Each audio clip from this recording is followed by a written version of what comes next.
The Tom Woods Show, episode 763. Prepare to set fire to the index card of allowable opinion. Your daily dose of liberty education starts here. The Tom Woods Show. Folks, people who know me know I wear a lot of polo shirts, and they got to fit right, they got to be nice and comfy, and they got to have a collar that doesn't look like a crumpled up piece of bacon. It's got to be crisp and sharp. Well, check out Cricut shirts and take 20% off your first order at Cricut, Criquet, shirts.com/Woods, and use promo code Woods. Hi, everybody. Tom Woods here with our final debate episode. Rather bittersweet. Lou Rockwell and I are going to be talking about the third presidential debate, and it's been fun, is all I can say. It's been entertaining. I will give them that. That's what we've gotten this year. Lou, of course, as my regular listeners know, is founder and chairman of the Mises Institute. He's been a chief of staff to Ron Paul. He publishes LouRockwell.com, which I order you to read every day, LouRockwell.com. And in particular, check out his blog and his political theater blog. In particular, he has two blogs. When you get there, you'll see links to these blogs. I look at political theater multiple times a day, and I find out a lot of stuff that I wouldn't have known otherwise, so it's super great. On this subject of whether Trump will accept the results and of the election, I dashed out a newsletter issue on that late last night because I was appalled at what I was seeing from ABC News. So if you're not on my email list, you missed that little commentary, but you can jump on it while getting my brand new ebook, Education Without the State, over at nostateeducation.com. You get that free ebook, plus you get on my list for when I get upset. I send out an email to the list and I feel better. Lou, welcome to the show. Great to be with you, Tom. All right. Let's do what we usually do. Give me your overall impressions, then we'll get into the weeds. Well, I think that Trump won on points. I fear he needed to have a knockout. There were, I think, a lot of opportunities that he didn't take. But I noticed, and by the way, I've noticed this before, the lighting always seems to be different for the two of them. There was one time when it turned out his mic was different and not as effective as her mic. But I thought last night it was especially clear that she was bathed in sort of heavenly light, and the light that he is always in these debates makes him look pasty-faced and just slightly unhealthy. Whereas anytime you see him in one of his own rallies or in any other circumstance, he's got a ruddy, healthy complexion. So was that something intentional? Why, gosh, of course, the media would never do anything like that. She was, so I thought he looked a little bit off because of that. She had sort of a moon face, which I thought I've not quite seen before. I mean, it seemed like maybe she was on massive steroids. I don't know. I thought she looked like Nurse Ratched from One Flies Over the Cuckoo Nest in her white nurse's outfit, her ordering you to the electroshock therapy or whatever she would like to do to Trump and the rest of us. I thought that he had some good moments. I thought what he had to say, even though he didn't follow up enough. For example, when she was claiming to be in favor of the Second Amendment, of course, that's just a lie. She doesn't believe that there's an individual right to bear arms. She doesn't think regular Americans should be able to carry guns. But she just lied. She lied. She always lies, but she lied in sort of a Trumpian, to sort of make herself, to cut the distance between herself and Trump last night. He had some good comments about abortion, especially partial birth abortion, but he didn't go after her hard enough. He didn't actually describe what partial birth abortion is, that it's actually taking the baby, as he put it, just can be a couple hours before birth. He said ripping it out of the womb. Well, that's not it. It's killing the baby in the womb and then removing the parts. Virtually nobody is for that. I thought he was slightly weak on the question of what if the Supreme Court repealed the usurpation called Roe v. Wade and allowed this to return to the states. He said he was okay with that. I think that's, as Ron Paul always pointed out, that's the constitutional way. This something like abortion. If we're going to have government and we're going to have so-called law enforcement, these sorts of things need to be handled at the state. And if you got rid of Roe v. Wade, then places like New York and California would, of course, have abortion on demand, and in Alabama and Nebraska, you probably wouldn't. But then these things would be fought out at the state level. But I think on these two issues, as in the rest of the time, he didn't really press her. There were times when he could have really gone after her more than he did. On the other hand, she looked alive. She didn't look like she was going to fall over, except maybe right towards the end. But he didn't call her on the lies when she's praising the greatness of the Clinton Foundation, and she said, "Why 90% of our donations go to charitable purposes?" Well, it's actually 6%. It's not 90%.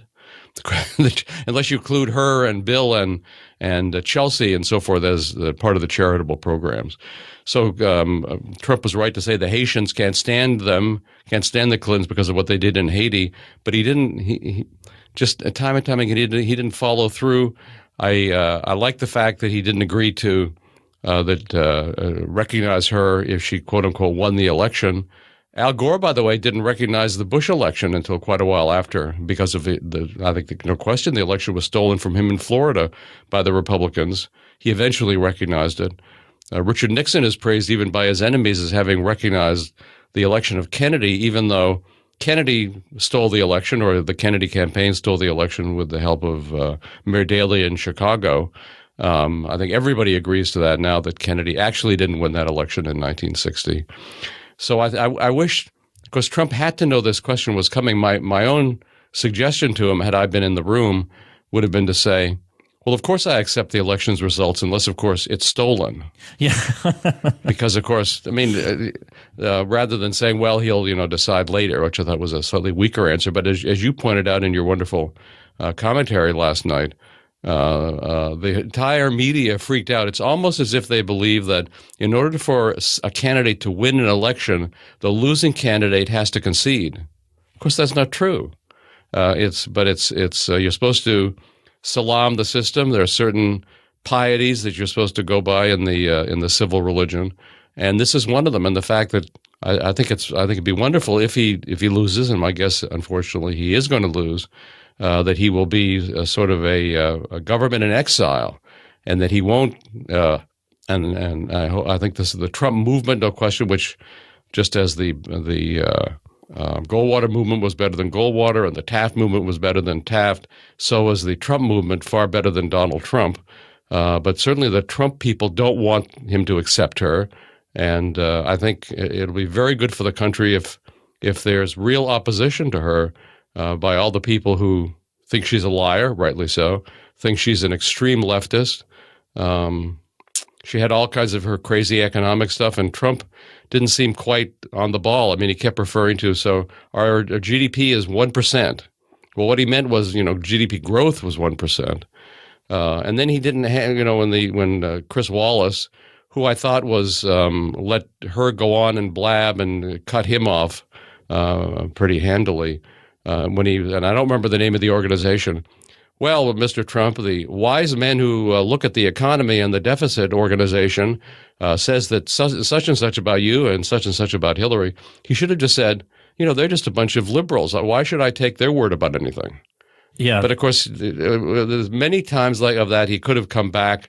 It's not being mean. It's not being rude, but it's a good question. I mean, a lot of good questions he could have been asking. So he didn't lose. His demeanor, if that's what they always tell us is so important, was quote-unquote presidential, therefore less effective, I think. She didn't fall down, didn't fall asleep. She was clearly pumped up on something. They really took care of her face. She has a turkey neck like a lot of people that age. What happened to that turkey? It's gone. Was gone last night. So there are obviously all kinds of Hollywood techniques where they tape back your throat and tape back your face and hide everything under your hair and so forth. And she had all that. She looked good, although extremely scary. I mean, a very repellent figure, I would say. I kept thinking she should have been in a black witch's costume with a black hat and a black dress. She would have, just looked, again, Cruella de Vil as a witch. So her hysterical stuff about Russia, a country with a GDP the size of Italy, is somehow taking over the world, and of course she rather than deal with the contents of the WikiLeaks leaks, she just immediately is going back to 1955 and the most crazy Cold War rhetoric. So it's did that work? I don't know. It did get said, of course, that she's for open borders. She told the Brazilian bankers group that this was her dream, open borders from Terra del Fuego to the Arctic Circle. And so she said, oh, no, she's not for open borders. She meant for electricity and other forms of energy. Oh, I mean, that had to be one of her weakest lies. Trump didn't come back.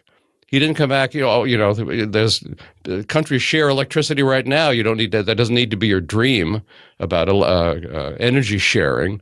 So that was, I thought, he did okay. He didn't. I don't think he didn't do well enough to win the debate in a really convincing fashion. Also, just as one last point, Tom, I noticed, as in previous debates, she's reading something off her podium. I mean, reading, and of course, it's against the rules to bring anything written up to the podium. You can make notes, but she was reading long, long stretches of material from the podium. What was that? Some people think she had some kind of teleprompter the last time. I don't know, but I wish Trump had said, Mrs. Clinton or Hillary, are you reading something off your podium? Or I mean, what was going on there? She can't have had time to write in longhand all the stuff she was reading. Once in a while, you could see her making a note. That's a normal thing. So I think the fix was in. I think she had the questions ahead of time, just like she had in the previous two debates. I thought Chris Wallace was biased against Trump, but perhaps not as biased as some of the others. You're grateful if you're not kicked in the face, I guess, these days with the media. But I found the whole thing extremely annoying, frequently boring. It should have been scintillating. It should have been sizzling. Trump could have made it sizzle. Once in a while, he turned the heat up a little bit, but not enough. Yeah, let me jump in on a couple things you mentioned. Well, first of all, even if she didn't have anything at her disposal at the podium, what she did have was debate preparation. She knew at least the broad questions that were going to be asked the same way he did. But the fact is, she has prepared responses. Now, they're canned, they're stupid. We need to invest in jobs by blowing money on projects no one in his right mind would ever fund. I grant you that those aren't good responses, but she was ready. Yes. And as usual, he's bumbling around, and he's Donald Trump, so he can just speak off the cuff. He has an inflated sense of his own abilities. He can't speak off the cuff. He sounds terrible. He sounds unconvincing when he does that. Secondly, what is the biggest weapon the state has against us? It's actually not its weaponry and its technology. It's legitimacy. It's the idea that people think it's okay for them to rip us off and blow up people in other countries and to do all these things because they're legitimate, that this is, That's right. These people have been chosen by us and they have legitimacy. So it's great, even if Trump doesn't get Rothbardianism, if he's undermining the legitimacy of the regime by saying he's not so sure he'll accept the results, that is an absolutely unambiguously good thing from a libertarian point of view. So I was very disappointed to be flipping through my Twitter feed, my Facebook feed last night, and to see libertarians saying, oh, it's terrible that he won't accept that. What? This is exactly what we're calling for. We want everybody to not accept anybody. So we're halfway there. If they're not accepting the rule by the Democrats, we're halfway there, as Ron Paul would say in another context. So that's not his problem. The problem is that too few people will take that view, that most people will just stand around and say, yeah, I guess we got to accept it. Why? There's nothing legitimate about any of these people in any sense. So if he's willing to say maybe some portion of the regime is illegitimate, then that means he's at least part of the way there. And then finally, on your point about he won't hit back, well, I agree. But in particular, if there's an issue where Hillary is not responding to Trump's attacks, that means she's vulnerable. That's where you hit. And so, for instance, he kept mentioning that the Democrats were the ones who were inciting violence, for example, in Chicago. Mm-hmm. And he kept hitting her with that. You're the one who was behind the violence. You notice she didn't say a word. At that point, when she doesn't say a word, you then turn and ask her a pointed question. You say, do you approve of the use of violence against my people? And why were the people who called for the violence, why are they so intimately related to you and Barack Obama? I want an answer to this question. And if she doesn't answer this question, I expect our impartial media to hound her with this between now and Election Day. And if they do, then I'll accept the results. You know, nothing. He let her get away, even though she wasn't answering, which meant he got her. Ask her the question. Make her face that. No, and also, I mean, thinking about legitimacy, David Gordon wrote a wonderful little essay that's on LouRockwell.com about. He always makes the point that nobody makes an argument for anything, but he says in all the political science literature, ancient and modern, there is no argument about why the majority should rule. Why should the majority be able to rule? Let's say even if Hillary gets the majority, why are they able to crush the minority? I mean, what is the argument for that? And as David said, there's no argument. There's no good argument except that it's just self-evident. They would claim. Well, of course, it's not self-evident. And I urge everybody to look at the Boetti's article, Boetie article, and a great introduction by Murray Rothbard on the importance of legitimacy to the state. It can actually take down the state. The state. Mises made this point. Hume made this point, because Rothbard made this point. The state requires the consent of the governed, at least the tacit consent. And successful states, which are successful in doing, of course, great evil, have the tacit. Even Stalin and Hitler had the tacit consent of the people. If you can undermine that consent, that is such a huge blow against statism, against tyranny. So this is, as you point out, this was actually the best thing. On the other hand, I think he should have talked about it a little bit. He could have talked about the Al Gore's. The election was stolen from Al Gore. That would have been a shocking point for a Republican to make. But you know, he, as you say, did he have any preparation whatsoever? I don't know. He of course didn't mention the Fed again, if we're talking about the economy, and I don't know. It's this whole thing is one big lost opportunity. On the other hand, he came out of nowhere. He's had unprecedented official hatred from the very beginning. He won the primaries, smashed all his opponents, and has done reasonably well against this vast machine. The sad thing is, he could have done better. On the other hand, maybe we're better off with Clinton in power, especially if she's being undermined. Because, of course, none of us can be entirely sure what Trump would do. Would he actually do the good things he's talked about, or would he not? So maybe I'm just putting lipstick on the pig, but... No, I've thought the same thing, Lou, because for one thing, I mean, just as one small thing, they cannot by 2020 still be blaming Bush for the bad economy. And of course, it's not, that was all bipartisan. There's nothing Bush did. I mean, the tax cuts were not that big of a, 4.5 percentage points on the top rates. Small, that led us to a recession. Makes no sense. But they all favored the stimulus to the housing market. They all favored the Fed's policies. It had nothing to do with Bush in particular. It was all of them. But they can't continue to pretend that it has nothing to do with the Democrats after 12 years. So there is that. So I mean, there are some potential silver linings to a Hillary Clinton presidency from that point of view, from the point of view of a libertarian. Let's go back and look from. I took some notes in order of the issues that were raised. One of the questions was it ended with, where do you want to see the Supreme Court take the country? And I thought, boy, does that beg the question. And I recently went on a tear about the meaning of the term beg the question, and I had trouble coming up with a really good example of what the real meaning of beg the question is. That begs the question. That begs the question, the Supreme Court's supposed to take the country somewhere. I mean, the idea that you would have asked James Madison, where do you want to see the Supreme Court take the country? He wouldn't have even understood the question. What are you talking about? The Supreme Court is not supposed to take the country anywhere. And then Clinton gives this blah, blah, blah. The Supreme Court should represent all of us. Supreme Court is not a representative body. It doesn't even make sense. How should the Constitution be interpreted? We didn't really get an answer from Clinton other than, well, in light of my policy preferences. That's, of course, how it should be interpreted. Now, Trump, stumbled around and eventually got to, well, we should interpret it the way the founders wanted it interpreted, which is something. But it was very inarticulate, took him forever. And his first answer was all about the Second Amendment, which, I get that he wants to rally the Republican base, but he focused so much on the Second Amendment. Doesn't he have a judicial philosophy? Doesn't he have any? It was just way too much on that. Then he did pro-life, again, obviously signaling to the GOP. I get that he's got to do that, but he could have done that also by just saying, well, I don't believe the point of the Supreme Court is to implement Hillary Clinton's policy preferences when people vote them down. How about saying that? Nothing, no preparation. And then when it got to the Second Amendment, he's basically got these, as usual, substance-free responses. She was very upset about Heller.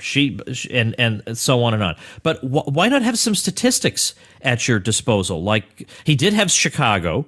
He said Chicago's a nightmare, and yet it's got very heavy gun regulations. But man, I mean, there is John Lott. There are people who have all these statistics that you could just rattle off when she's talking about all the deaths from guns. You could talk about all the deaths that were prevented by guns. You gotta, for heaven's sake, you gotta have all this stuff prepared, especially when they're going to come at you with, you don't even want regulations on these terrible weapons. You've got to have that. You've got to know that's coming. You've got to have responses ready.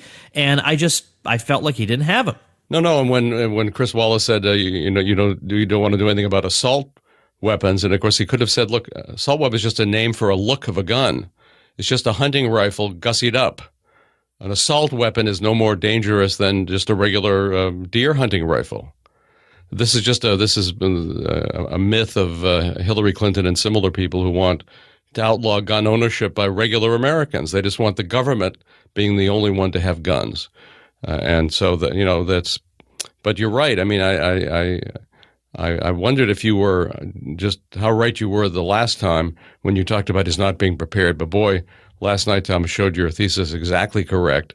What was he doing all this time? I mean, he could have been reading. He didn't have to have mock debates, although, if he didn't feel he needed them, he should have been reading this. He should have been talking to people.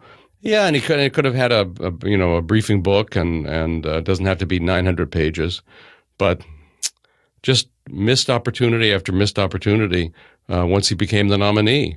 And I mean, he did okay for a guy with no political experience and so forth. But and I worry too. I mean, I think there's no question that the economy is going to be much worse. There's no question that many things are going to be much worse after an additional 4 years of Obama, Clinton, as he would put it.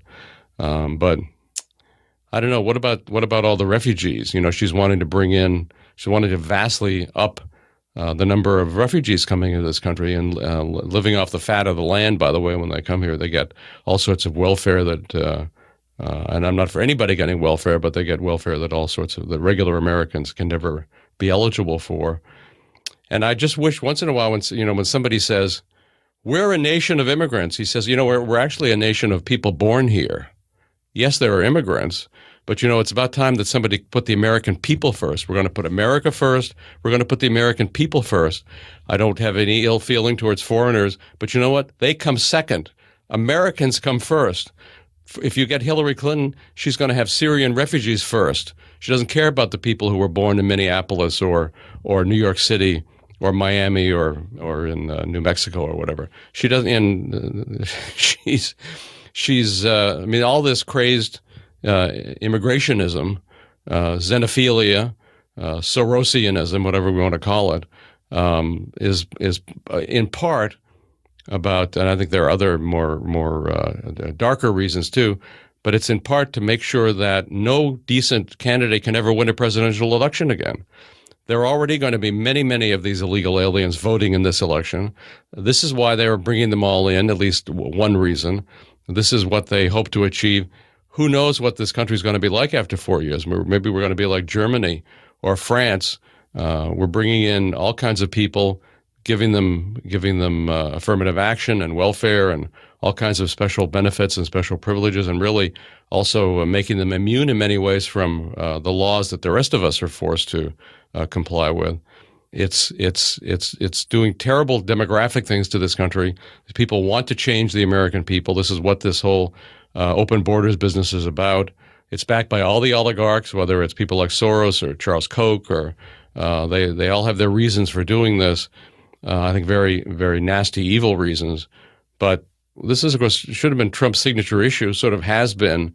He didn't drive it home last night. Yeah, I was just going to say, if you're going to run a campaign based in large part on an issue, and then they take 15 minutes to talk about that issue, and you allow yourself to get sidetracked on other things, then you really are as undisciplined as they say. This is your issue, and this is one where the fact is the polls show he's more popular than she is. On that issue, most people like in Japan, they have basically no immigration, and nobody reproaches himself saying I'm an evil racist for not wanting it. I mean, this is just normal people. That's how basically normal people act. All right, I want to get into a few more specifics and things where he may have actually landed a punch, and things where he might have. Let's say a quick word of thanks to our sponsor, folks. I know this will come as a shock, but I actually am rather particular about a lot of things, and one of them is, when I go out, I want to look reasonably well put together.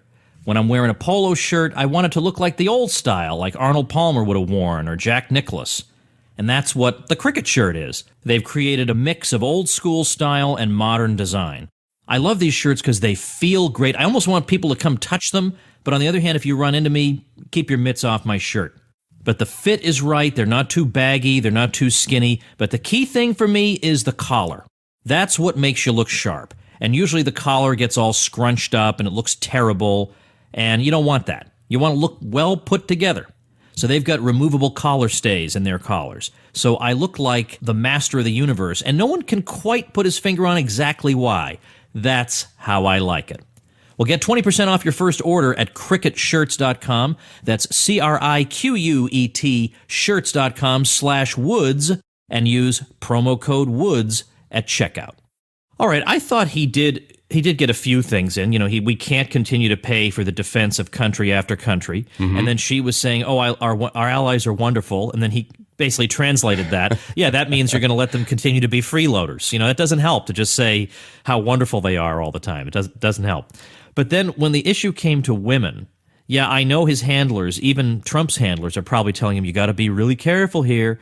But, why doesn't he bring up her role in trying to destroy Bill's accusers? I mean, yeah, it's not her fault that Bill's a jerk. I mean, maybe she should have known it when she married him. Who knows? But that's not strictly her fault. But it is her fault that she tried to completely destroy these women. Why? I mean, I can't believe that should have been obvious. Unbelievable that he didn't do that. Yeah, he's got, as at least an informal, occasional sort of advisor, Roger Stone, who knows everything there is to know about everything ever done to any of these women. And nothing? In fact, there was some new rape accuser of Bill Clinton's who was there last night. I apologize, I'm not remembering her name, but somebody had never mentioned this for all these years and talked about it. How about pointing out that she's in the audience? Or I would have taken some opportunity to point out that the president's half-brother was in the audience with a Make America Great Again hat. Why would I not do that? So, and I read an article, a breathless article in the media trying to explain this, they have a rivalry, the two of them, and the other, and plus Trump wouldn't want this guy to immigrate anyway and all that. But I would have made an ad with this guy. Why not? At least one of his super PACs should make an ad with this guy. Of course. I'm the president's brother, and I'm sorry it hasn't worked out, but I'll tell you how to make America great again. That's what I would have done. I think that's crazy. It was good that when she accused Trump of inciting violence, that he pointed out, well, but you're the one who actually paid people to go out there and be violent. I mean, there is something called glass houses and so on. The other thing I thought where he did hit her was, why don't you give the money back to Saudi Arabia and all these oppressive regimes that hurt all the official victim groups you claim to protect? And all she could do was smile through that. So what? It's funny that people get their heads chopped off? Like that? You find that funny? In fact, that's what I would have said. I would have said, well, hold on a minute. Do you realize the horrific nature of these regimes and what's done to dissenters there? Do you find this funny? What on earth is funny about that? Tom, you should have been running. I would have hated every second of it, Lou. I would have enjoyed the debates, and I would have gone right back to hating every second of it. All right, and then I thought he had obviously she had a canned closing statement, even though they had said there would be no closing statements. She's always got one. But again, that's because she's a good politician. I mean, let's give her due. She's good at it. She's prepared for things like that. And he just his start to the closing statement made no sense. Yeah. And then he just meandered, and it was slogans, and that was it. Yeah. I mean, that's your moment to look into the camera and say, if you're happy with how things are going, if you're happy with your job or your lack of job, if you're happy with this trend, that trend, that trend, that trend, lunatics in charge of everything, a party that thinks it can win by intimidation, if you're a media, if you're happy being told how to vote by a completely corrupt media, then by all means vote for her. Vote for that smirking grandma next to me. Vote for her. Yeah, vote for that. Vote for the woman who collapsed into her van and think that she's going to be able to accomplish anything. You vote for her. But if you want to give a middle finger to the whole establishment, yeah, don't tell the pollsters you're going to do it. Don't tell your family you're going to do it. But when you get in that voting booth, you know what to do. Now, that would have been a great closing statement. That might have won him the election. I wish, come on, right? I mean, just for the fun of it, somebody's got to say something like this. Somebody take notes here. Like, just for my amusement, I want to see something like this. But man, I don't know why we are I mean, on the other hand, if it had been Ted Cruz, he is a more technically skilled debater, but yet he has... I don't know. I just feel like he has kind of the creep factor that she has, and that slightly neutralizes him. He doesn't seem real. He seems like he rehearsed every 5-second, much too long pause. He rehearsed everything, and that kind of ruins it also. You remind me that there are some good things. We haven't heard from Ted Cruz in a long time. Yeah, that's true. Yeah, no, we sure haven't, and I think he's not been quite sure what to do. He knows that he had to endorse Trump because he made a mistake by not endorsing him. And then Trump got in trouble, and then he's thinking, oh, maybe I made a mistake by endorsing him after not endorsing him. I'm glad I'm not involved in any of this. I can just sit back and watch. Although, because his father had said he was anointed by Jesus Christ to be the president. Yeah, we do have that. Yeah, there is that. I was mentioning on yesterday's episode that with the debates over, that there goes our fun, but yet I think... on your blog, you keep up with current events more than, I'm able to keep up with current events thanks to you, basically. Thanks to you, Matt Drudge, and a few other people. I have to take Drudge with a grain of salt sometimes, but I'm able to more or less keep up with current events. But maybe we could regularly just discuss what's going on in the world, do like a podcast episode of your political theater from time to time. No, I would love to do it, and I think whatever happens, and I'm not, by the way, 100% sure Trump is going to lose, but I've got a great article today by Chris Mannion on how Hillary can steal the election if Trump wins it. Oh, I read that. About things that could be with the Electoral College and so forth. Yeah, that sounded entirely plausible. All they need to do is get some so-called experts on TV. All they need to do is get a certain... it's the same way... If he wins, she's not just going to accept it and say, well, it's the people's will. There we go. Yeah, exactly. It's the same, but it'll just be by... over and over and over again emphasizing, the electors can vote their consciences or whatever. They just say it over and over and over. The same way, this is my favorite example of this. How in the world did Elizabeth Dole ever get viewed as an interesting candidate for the Republican nomination? Like no one, Bob Dole was bad enough. How did she ever get? And the answer was her name kept getting floated by major people on the Sunday talk shows. It wasn't because there was a groundswell of support for Elizabeth Dole. There was nothing, which is why she never went anywhere. But they just keep hammering home at something, and before you know it, people are saying, well, I hear that Elizabeth Dole has a lot to be said for, or I hear that Saddam Hussein sure is a dangerous fellow. These things just pick up a life of their own. I could easily see that happening, what Chris Mannion was saying. So... yeah, check out LouRockwell.com. Read Chris Mannion for what could be in store if Trump wins. Anyway, regardless of what's in store, you and I will be talking about it, and that'll be my favorite part. Tom, thanks a million for having me on, and thanks so much for all our debate autopsies, and it's been a huge amount of fun.